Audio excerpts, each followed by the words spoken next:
আমার আজকের ক্লাস কবি গোবিন্দ দাস সম্পর্কে।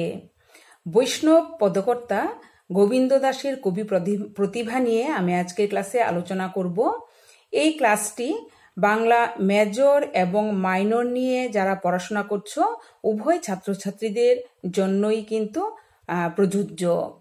বাংলা যারা মেজর নিয়ে পড়াশোনা করছো তাদের দ্বিতীয় পত্রের দ্বিতীয় এককে রয়েছে এই পাঠ্য গোবিন্দ দাস, আর যারা মাইনর নিয়ে পড়াশোনা করছো তাদের একটি পত্র প্রথম সেমিস্টারে, তাদেরও কিন্তু দ্বিতীয় এককে এই গোবিন্দ দাস তোমাদের পাঠ্য রয়েছে। আমি আজকের ক্লাসে গোবিন্দ দাস সম্পর্কে আলোচনার পাশাপাশি গোবিন্দ দাসকে কেন দ্বিতীয় বিদ্যাপতি বলা হয় এই নিয়েও সংক্ষিপ্ত আলোচনা করব। এছাড়া বিদ্যাপতি এবং চণ্ডীদাসের মধ্যে বৈষ্ণবীয় প্রভাব রয়েছে কিনা, না থাকলে সেটার কারণ কি, সে সম্পর্কেও আমি তোমাদের আলোচনা করে শোনাবো। তাহলে প্রথমেই আমি চলে যাচ্ছি বৈষ্ণব পদকর্তা গোবিন্দ দাসের কবি প্রতিভা নিয়ে আলোচনায়। কবি জ্ঞান দাসকে যেমন চণ্ডীদাসের ভাব শিষ্য বলে প্রচার করা হয়, তেমনি গোবিন্দ দাসকেও বিদ্যাপতির ভাব শিষ্য বলে প্রচার করার প্রথা বহুকাল ধরে প্রচলিত রয়েছে। অনেকদিন পূর্বেই কবি বল্লভ দাস এ বিষয়ে লিখে গেছেন। ব্রজের মধুর লীলা যা শুনি দরবে শিলা, গাইলেন কবি বিদ্যাপতি। তাহা হইতে নহে নুন, নুন মানে হচ্ছে কম, গোবিন্দের কবিত্ব গুণ, গোবিন্দ দ্বিতীয় বিদ্যাপতি। বিদ্যাপতি চণ্ডীদাসকে বাদ দিলে গোবিন্দ দাস কবিরাজকে বৈষ্ণব কবির গৌরবজনক আসন অবশ্যই দিতে হবে। গোবিন্দ দাসের শ্রেষ্ঠ পদগুলি ব্রজবুলিতে রচিত। বাক মাধুরী, চিত্রকল্প, সঙ্গীত ধর্ম ও আবেগের দিক দিয়ে গোবিন্দ দাস শুধু মধ্যযুগেই নয়, আধুনিক যুগেও কিন্তু অনুপম প্রতিভার অধিকারী। গোবিন্দ দাস বিদ্যাপতির ভাব ও ভাষাকে আত্মস্থ করে তার সঙ্গে চৈতন্য যুগের ভাবাদর্শকে মিলিয়ে এক অভিনব গীতিধারা সৃষ্টি করলেন। প্রসঙ্গত আমি বলিনি, বিদ্যাপতি হচ্ছেন চৈতন্য পূর্ববর্তী কবি আর গোবিন্দ দাস হচ্ছেন চৈতন্য পরবর্তী কবি।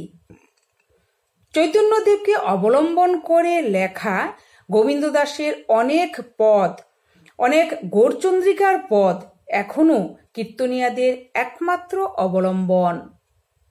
রাধাকৃষ্ণের নানা লীলা পর্যায় অবলম্বন করে গোবিন্দ দাস অসংখ্য পদ লিখেছেন।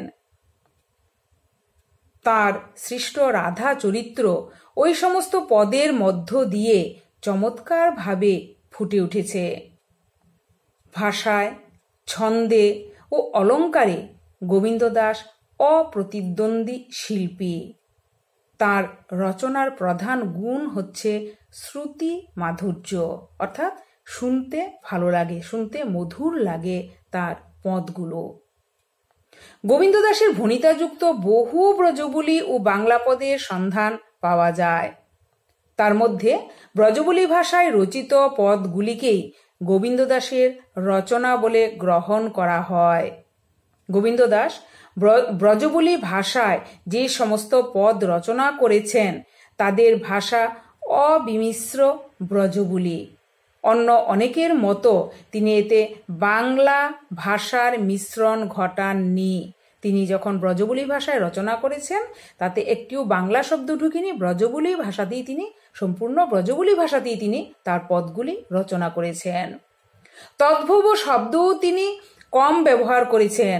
অধিকাংশ শব্দই তিনি ব্যবহার করেছেন সেগুলি হচ্ছে তৎসম বা অর্ধ তৎসম। গোবিন্দ দাস ছিলেন সৌন্দর্য রসিক, রূপ দক্ষ কবি। তার সৌন্দর্য প্রীতি ছিল অসাধারণ। তিনি তার রাধিকাকে তিল তিল সৌন্দর্যের সমাহারে যেন তিলোত্তমা করে তুলেছেন। এই রাধা যেন আর মর্তলোকের কোনো নারী নয়, মর্তলোকের কোনো মানবী নন। গোবিন্দ দাসের কল্পলোকেই তার একমাত্র যেন আশ্রয় ভূমি। গোবিন্দ দাসের কাব্য সাধনার মূলে যে বলা যেতে পারে যে রূপাসক্তি, রূপের প্রতি যে আসক্তি, তার জন্য তিনি কখনো রূপের প্রতি যত্নহীন হতে পারেননি। ভাষা, ছন্দ, অলঙ্কারের বাইরে গোবিন্দ দাসের রচনার আরেকটি গুণ হচ্ছে সঙ্গীতময়তা। তার রচনার আরো একটি বিশেষ গুণ নাটকীয়তা ও চিত্রধর্মিতা। এতগুলো গুণের সমাবেশ আমরা দেখতে পাই ব্রজবুলি ভাষায় রচিত গোবিন্দ দাসের পদগুলিতে, রাধাকৃষ্ণ বিষয়ক পদগুলিতে। গোবিন্দ দাস রাধাকৃষ্ণ লীলার নানা পর্যায়ের পদ রচনা করেছেন। তার মধ্যে গৌরচন্দ্রিকা, রূপানুরাগ এবং অভিসারের পদগুলোতেই তার কবি প্রতিভার পরিচয় বেশি পরিমাণে লক্ষ্য করা যায়, অধিক পরিমাণে লক্ষ্য করা যায়। মান, বিরহ ইত্যাদি পদও তিনি কিন্তু রচনা করেছেন। তবে তাতে গোবিন্দ দাসের প্রতিভার যে ঔজ্জ্বল্য বলতে পারি আমরা, সেটা কিন্তু এই পদগুলিতে, মান বিরহের পদগুলিতে আমরা দেখতে পাই না। গোবিন্দ দাসের রচিত গৌরচন্দ্রিকার একটি উল্লেখযোগ্য পদ আমি একটা ত্রিপদী আমি বলছি তোমাদের। নিরোদ নয়নে নিরঘন সিঞ্চনে পুলক মুকুল অবলম্ব। এই পদটিকে গোবিন্দ দাসের একটি শ্রেষ্ঠ রচনা বলে অভিহিত করা হয়। এই পদটিতে গৌরাঙ্গদেবের দৈহিক সৌন্দর্য এবং আন্তরিক মাধুর্যের জন্য কবি তাকে হেমকল্পতরু রূপে কল্পনা করে তার দেহের এবং অন্তরের ঐশ্বর্য ও মাধুর্যের পরিচয় দিয়েছেন। তার রূপানুরাগের পদগুলিতে যে শিল্প চাতুর্য এবং আন্তরিকতার পরিচয় আমরা পাই, তা এক কথায় তুলনাহীন। গোবিন্দ দাস সর্বাধিক কৃতিত্বের পরিচয় দিয়েছেন অভিসারের পদগুলিতে। অভিসার পর্যায়ের পদ রচনায় তিনি অত্যন্ত কৃতিত্বের পরিচয় দিয়েছেন। রাধার কৃচ্ছতা সাধনের পরিচয় ফুটে উঠেছে একটি পদে, সেই অভিসারের একটি পদ, যে পদটিতে কবি লিখেছেন, কণ্টক গাড়ি কমল সম পদতল মঞ্জির চিরহি ঝাপি, গাগরি বাড়ি ঢারি করি পিছল চলতহি অঙ্গুলি চাপি।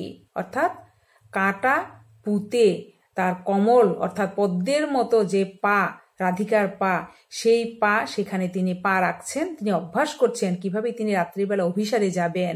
মঞ্জিরও চিরহি ঝাপি, মঞ্জির মানে হচ্ছে নূপুর, আর চিরহি মানে ছিন্ন বস্ত্র, ছেঁড়া কাপড়ের টুকরা দিয়ে তিনি সেই নূপুরকে পেঁচাচ্ছেন, যাতে তিনি যখন অভিসার যাত্রায় যাবেন তখন যেন সেই নূপুরের শব্দে বাড়ির অন্যদের ঘুম না ভেঙে যায়, নিদ্রার ব্যাঘাত না হয়।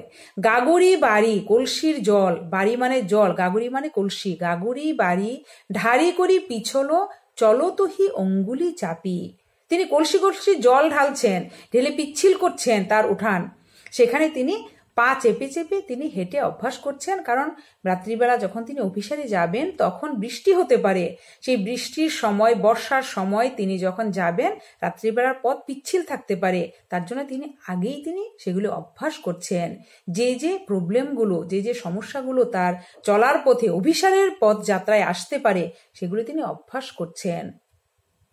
গোবিন্দ দাসের পদগুলো বাংলা সাহিত্যের অমূল্য সম্পদ বলে বিবেচিত হয়ে থাকে এবং সর্বকালের বাঙালি কবিদের মধ্যে গোবিন্দ দাসের স্থান শ্রেষ্ঠ কবিদের মধ্যে বিবেচ্য। তার কবি প্রতিভা তুলনাহীন, বিশেষত অভিসার পর্যায়ে তিনি রাজাধিরাজ আমরা বলতে পারি। যাই হোক, এতক্ষণ পর্যন্ত আমরা কবি গোবিন্দ দাসের কবি প্রতিভা নিয়ে আলোচনা করলাম। এবার আমরা আসব কবি গোবিন্দ দাসকে কেন দ্বিতীয় বিদ্যাপতি বলা হয়। কারণ বিদ্যাপতিও একজন শ্রেষ্ঠ কবি ছিলেন, তিনি চৈতন্য পূর্ববর্তী কবি, তিনি অবৈষ্ণব কবি, তিনি মৈথিলী ভাষায় তিনি তার পদগুলো, রাধাকৃষ্ণ বিষয়ক পদ রচনা করেছেন। তা সত্ত্বেও তিনি বাংলা সাহিত্যের মধ্যে তাকে অন্তর্ভুক্ত করা হয়েছে। সেই বিদ্যাপতির অনুসরণ গোবিন্দ দাস করেছেন কিনা, কি কারণে গোবিন্দ দাসকে দ্বিতীয় বিদ্যাপতি বলা হয়, সেই সম্পর্কে এখন আমি আলোচনা করব। বৈষ্ণব পদাবলী সাহিত্যের দুজন অন্যতম বিশিষ্ট কবি হলেন, একজন হলেন বিদ্যাপতি, একজন হলেন গোবিন্দ দাস। বিদ্যাপতি তিনি চৈতন্য পূর্ববর্তী কবি, আর গোবিন্দ দাস হচ্ছেন চৈতন্য পরবর্তী কবি। সেটি আমি আলোচনার প্রথমেও একবার বলেছি। এই দুইজন কবি দুই স্বতন্ত্র যুগে, আলাদা স্থানে এবং আলাদা পরিবেশে কাব্য সাধনা করেছিলেন। তা সত্ত্বেও বিদ্যাপতির পদের সঙ্গে নানা দিক থেকে সাদৃশ্য লক্ষ্য করে গোবিন্দ দাসকে পরবর্তী কবিগণ বিদ্যাপতির ভাবশিষ্য বলেছেন এবং তাকে দ্বিতীয় বিদ্যাপতি আখ্যা দিয়েছেন। বল্লভ দাসের যে ত্রিপদী আমি এই আলোচনার প্রথমেই বলেছি, সেখানেও কিন্তু পণ্ডিতরা বলছেন, বৈষ্ণবরা বলছেন যে গোবিন্দের কবিত্ব গুণ, যে দ্বিতীয় গোবিন্দের কবিত্ব গুণ বিদ্যাপতির চেয়ে কোনো অংশে কম নয়, এবং এর জন্যই তারা কিন্তু বৈষ্ণবরা তাকে দ্বিতীয় বিদ্যাপতি বলে আখ্যা দিয়েছেন। বিদ্যাপতির পদাবলীতে ব্যবহার করা হয়েছে যে ব্রজবুলি ভাষা, সেই ব্রজবুলি ভাষার সুষ্ঠু রূপায়ণ গোবিন্দ দাসের পদে লক্ষ্য করা যায়। অনেক সময় তাদের রচিত পদাবলীর পার্থক্য নির্ণয় করা যেন দুঃসাধ্য হয়ে পড়ে, যে কোন পদটা বিদ্যাপতির, কোন পদটা গোবিন্দ দাসের। গোবিন্দ দাসের রচিত পদের যে রচনা ভঙ্গি, তার পদবিন্যাসের যে চাতুর্য এবং অলঙ্কারের যে বহুল প্রয়োগ তাকে বিদ্যাপতির সমকক্ষ কবি করে তুলেছে। তবে ব্রজবুলির শিল্প রূপায়ণে গোবিন্দ দাস অনেক ক্ষেত্রেই তার কাব্য গুরু বিদ্যাপতিকে পর্যন্ত অতিক্রম করে গেছেন। প্রধানত এই উৎকর্ষের জন্যই গোবিন্দ দাস দ্বিতীয় বিদ্যাপতি আখ্যা লাভ করেছেন, তাকে দ্বিতীয় বিদ্যাপতি বলে ভূষিত করা হয়েছে। বিদ্যাপতি ও গোবিন্দ দাস উভয়ের রচিত পদাবলীতে কবি দৃষ্টির এক জাতীয় বলা যেতে পারে, এটাকে কি বলবো, বস্তু নির্ভরতা লক্ষ্য করা যায়। দুজনেই রাধিকার মর্ম বেদনাকে, তার লীলা ও রসকে অকুণ্ঠভাবে প্রকাশ করেছেন, কিন্তু তা শেষ পর্যন্ত রাধিকার বেদনাই রয়ে গেছে। বস্তুত এই দুই কবি পদাবলী সাহিত্যের সার্থক স্রষ্টা। তবে বিদ্যাপতি ও গোবিন্দ দাসের পদে অনেক ক্ষেত্রেই আত্মতন্ময়তার অভাব লক্ষ্য করা যায়। আত্মপ্রাধান্য প্রতিষ্ঠিত নয় বলে নানা পরিবেশে শ্রীরাধার সৌন্দর্যের নব বিকাশ এই দুই কবি প্রত্যক্ষ করতে পেরেছেন। এজন্যই তাঁদের পদে চিত্রধর্ম, নাটকীয়তা ও আলংকারিকতার পরিচয় পাওয়া যায়। তাই বিদ্যাপতি যখন বয়ঃসন্ধির রাধার চিত্র আঁকেন, তিনি যখন বয়ঃসন্ধির রাধার চিত্র অঙ্কন করেন, সেখানে পরিপূর্ণ রসতৃপ্তি লক্ষ্য করা যায়। গোবিন্দ দাসের রূপানুরাগের পদেও রাধিকার লাবণ্য উজ্জ্বল চিত্রাঙ্কন দেখা যায়। পদ রচনার দিক দিয়ে এই দুই কবির এরকম বাহ্য সাদৃশ্য, মানে বাইরের দিক থেকে যে মিল, সেই মিলটা কিন্তু লক্ষ্য করা যায়। গোবিন্দ দাসের রচিত অন্তত 9টি পদের ভণিতায় বিদ্যাপতির নাম পাওয়া যায়। পদামৃত সমুদ্র এর সংকলক রাধামোহন ঠাকুর অনুমান করেছিলেন যে গোবিন্দ দাস বিদ্যাপতির অসম্পূর্ণ পদগুলিকে সম্পূর্ণ করে তাতে যুগ্ম ভণিতা ব্যবহার করেছেন, অর্থাৎ যুগ্ম মানে দুজনের নামই এখানে রয়ে গেছে ওই পদগুলিতে। বিদ্যাপতির মতো গোবিন্দ দাসও কাব্যের বহিরঙ্গের উপর অধিক গুরুত্ব আরোপ করেছেন। অবিমিশ্র ব্রজবুলি ভাষা, ছন্দের বৈচিত্র্য, অলঙ্কারের বহুল ব্যবহার ইত্যাদিতে বিদ্যাপতির অনুসরণ প্রিয়তাই লক্ষ্য করা যায় গোবিন্দ দাসের মধ্যে। মূল ভাবকে প্রবল করে তুলতে গিয়ে বিদ্যাপতি এবং গোবিন্দ দাস দুজনেই কখনো কখনো অতিচারী হয়ে উঠেছেন। বিরোহিণী রাধার চিত্র অঙ্কন করতে গিয়ে বিদ্যাপতি রাধার চোখের জলে নদী সৃষ্টি করলেন, আর বিরোহিণী রাধা গোবিন্দ দাসের চিত্রণে এতটাই কৃশ হয়ে গেছেন, এতটাই তিনি শীর্ণকায় হয়ে গেছেন যে তার হাতের আংটি হয়েছে হাতের কঙ্কন, আর হাতের কঙ্কন হয়েছে গলার হার। এখানেই অতিচারিতা লক্ষ্য করা যায়। সুতরাং সব দিক দিয়ে বিচার করে তাঁদের পরবর্তী কবিগণ গোবিন্দ দাসকে দ্বিতীয় বিদ্যাপতি আখ্যা দিয়েছেন, তাকে দ্বিতীয় বিদ্যাপতি বলেছেন। আমি আজকের ক্লাসে কবি গোবিন্দ দাস সম্পর্কে আলোচনা করলাম এবং এর পাশাপাশি কবি গোবিন্দ দাসকে কেন দ্বিতীয় বিদ্যাপতি বলেন পণ্ডিতেরা বা অন্যান্য কবিরা, তার সে সম্পর্কেও আলোচনা করলাম। ক্লাসের প্রথমে আমি বলেছিলাম যে বিদ্যাপতি এবং চণ্ডীদাসের মধ্যে বৈষ্ণবীয় প্রভাব রয়েছে কিনা, না থাকলে কেন সেই বৈষ্ণবীয় প্রভাব নেই সেই সম্পর্কে আলোচনা করব। কিন্তু এই ক্লাসের লেন্থটা একটু বেড়ে যাওয়ায় আমি আজকের ক্লাসটা এখানেই শেষ করছি। পরবর্তী ক্লাসে আমি বিদ্যাপতি ও চণ্ডীদাসের মধ্যে যে তাদের মধ্যে যে বৈষ্ণবীয় প্রভাব রয়েছে কিনা সেই আলোচনাটা পরবর্তী ক্লাসে আমি করব।